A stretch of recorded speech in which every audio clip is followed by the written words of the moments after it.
Bonjour, je m'appelle Lucille, j'ai 11 ans. Je suis indrienne et scolarisée à l'école élémentaire Les Planches de Saint-Maur dans la classe de Madame Rat, que je remercie de nous avoir fait participer au formidable concours des petits champions de la lecture, dont je suis la finaliste pour la région Centre-Val de Loire. J'adore lire, être en classe avec mes camarades, danser et manger du chocolat. Pour cette finale, version partiellement déconfinée, je vous emmène à La Belle Étoile, titre du très beau livre d'Éric Sanvoisin. À La Belle Étoile aborde le thème de la différence. C'est un sujet qui me touche. Pierrot est différent car il abrite un cerveau d'un enfant de 6 ans dans le corps d'un adulte de 18 ans. Justine est différente car après avoir longtemps mené une existence ordinaire, elle vit maintenant dans la rue. À La Belle Étoile raconte leur rencontre improbable et belle.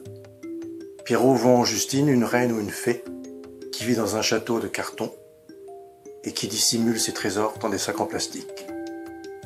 Il s'est perdu dans la ville, la douce fée va lui servir de guide.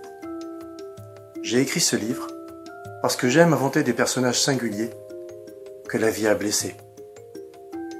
Lucille, j'ai une bonne nouvelle pour toi. Je n'ai pas de conseils à te donner. Je te fais confiance. Je vais vous lire un extrait consacré au touchant récit de Pierrot, jeune homme particulier qui raconte comment, pour fuir les moqueries, il s'est égaré dans la rue où il fait la belle rencontre de Justine, ancienne institutrice que les malheurs ont égarée dans la vie et qui devient grâce à SDF, super douce fée. J'ai couru comme un champion du monde, droit devant, longtemps. Quand je me suis arrêtée, j'étais à bout de souffle. J'ai regardé autour de moi, je me suis sentie tout seul au milieu de rien. J'étais perdue. Alors, je me suis mis à chanter. Ma chandelle est morte, je n'ai plus de feu. Ouvre-moi ta porte, pour l'amour de Dieu. Tu chantes bien, petit. La voix m'a stoppé net. Il y avait quelqu'un caché derrière les murailles d'un château en carton. Une dame, elle n'avait pas l'air d'une reine, même pas d'une chevalière. Elle avait l'air de rien. Je ne suis pas petit, madame. Madame, ça fait longtemps qu'on ne m'a pas appelé comme ça, mon grand. Je ne suis pas grand, madame. Tu es quoi alors? Moyen. La dame a éclaté de rire. Elle se moquait de moi, un peu comme les copines de Yaël, mais j'étais trop fatiguée pour me sauver. Et puis, on ne peut pas s'enfuir quand on est perdu. Yaël, viens me chercher tout de suite. Qui est Yaël? Ma petite sœur.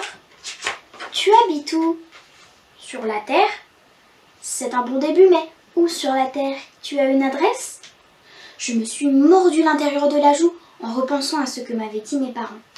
Si tu t'égares, Pierrot, ne dis à personne que tu es perdu. Fais comme si tout allait bien. Tout va bien, je suis pas perdue. Alors je peux me rendormir.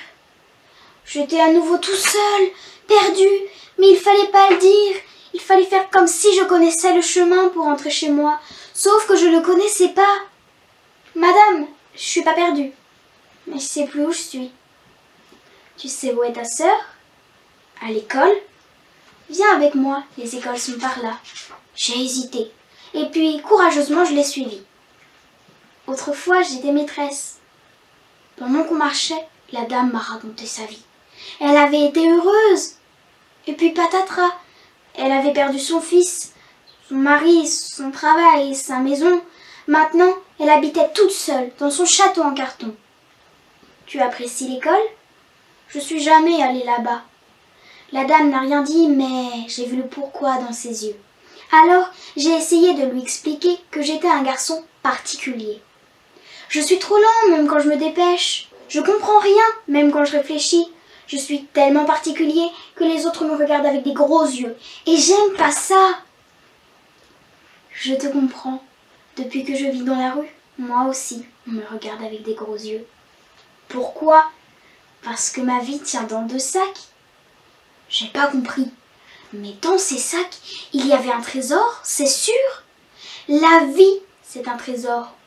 On aurait pu ne pas être né, on aurait pu ne pas être là. Quelle tristesse! Mais on n'aurait pas su puisqu'on n'existerait pas. La vie, c'est un trésor. Je sais ça et c'est déjà beaucoup.